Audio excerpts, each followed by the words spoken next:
Nicki Chapman may lead a very glamorous life compared to most of us, but the TV presenter, who rose to fame as a judge on Pop Stars and Pop Idol in the early 2000s, found herself standing in a field of pigs last year when she received the best phone call of her life. Having undergone surgery to remove a brain tumor the size of a golf ball in 2019, the star was filming a TV show when she received the amazing news from her doctor that her tumor had disappeared and that she was being given the all-clear. "I was filming Escape to the Country, and standing in a field of pigs when my consultant phoned me," says Nicki. "He told me my brain tumor had gone. I said to him, 'Is that usual?' And he said, 'Yes, but it's quite rare.'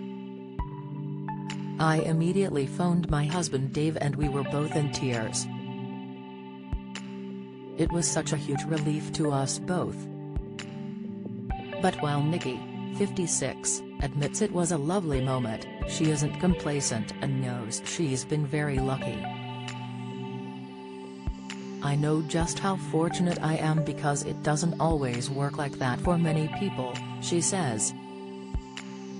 "I still live with the fear, but I have put it into my filing cabinet, and I don't have to open it every day." Nicki knew something was seriously wrong with her when she found she wasn't able to do simple things like read or talk 4 years ago. "At the time," she said, "I was trying to read an email on my computer and I couldn't quite see it and I thought that was odd. And because of my age often we put things down to other things like the menopause, so I thought, well, I'm obviously tired, I'm not concentrating." But after a break from work the symptoms returned and Nicki knew they weren't due to tiredness or the menopause. She said, "I went on holiday, felt fine, came back, did a photo shoot and that afternoon realized I couldn't see again. Then I had to do a voiceover and I couldn't speak.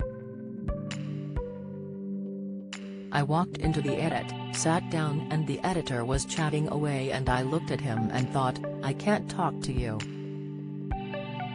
Nothing was coming out. Nicki, who's married to Dave "Shaggy" Shackleton, a music producer and Sony BMG executive, has always kept her private life out of the spotlight, but tells us that she felt compelled to share her illness with the public so that others in the same position wouldn't feel so alone. She says, "I decided to speak out after my operation as I felt not only had I received the best care I could have asked for from my local hospital and the NHS, but also that my story may help others going through something similar." She adds, "It is a very frightening condition to be told you have, and also such a shock for your family, too. Fortunately, my experience was a good one, my recovery was amazing, but I still take one day at a time. I'm a very positive person, so to always put a positive spin on life has helped keep me going." We're with Nicki today to talk to her about her involvement in the Chelsea Flower Show, which she has been presenting since 2006. And the garden enthusiast tells us she loves being around nature so much that she insisted on going to the show soon after her operation. She says, "When you are told you have a condition which is life-threatening, it's a very personal matter. I remember I couldn't host the Chelsea Flower Show that year, but everyone was so kind and supportive. After surgery, my husband took me to the show in a wheelchair so I could look around, and I'm convinced that helped my recovery. This year's show will pay tribute to Elizabeth II, as well as marking the coronation of King Charles." Nicki says, "Because the late Queen was such a huge fan of the show, there will be a garden of reflection that celebrates her life, which will feature her favorite plants and also those of King Charles."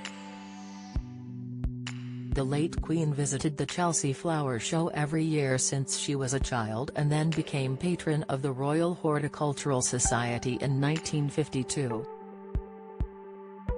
We will miss her this year.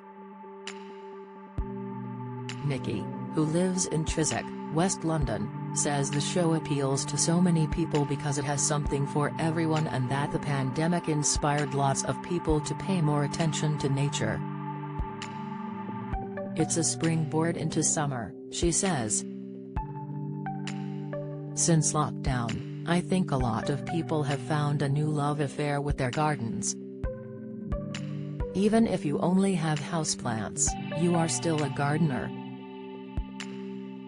For me, when lockdown happened, I found great pleasure being in my garden, particularly when I was recovering from surgery. Being in the garden helped me heal. Presenting the Chelsea Flower Show is quite a different vibe to the shows that originally made Nicki famous.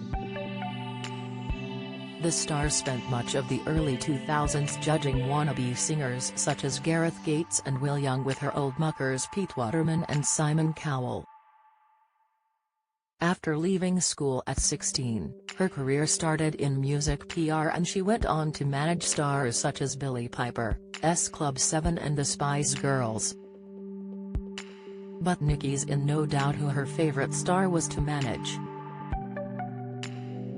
It was definitely Phil Collins, she tells us. He was always my idol and I ended up being his publicist. I adored working with him and we had a great relationship and understanding. He became a huge part of my life. I grew up listening to Genesis, so I suppose that helped. Phil was a joy to work for.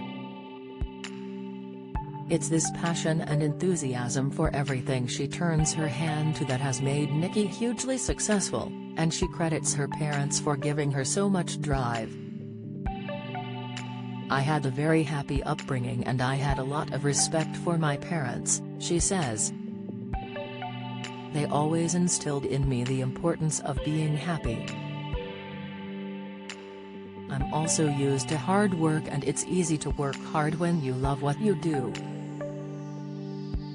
I have been lucky in my career in the sense I only do the projects I believe in, hence I love being part of the presenting team on the Chelsea Flower Show.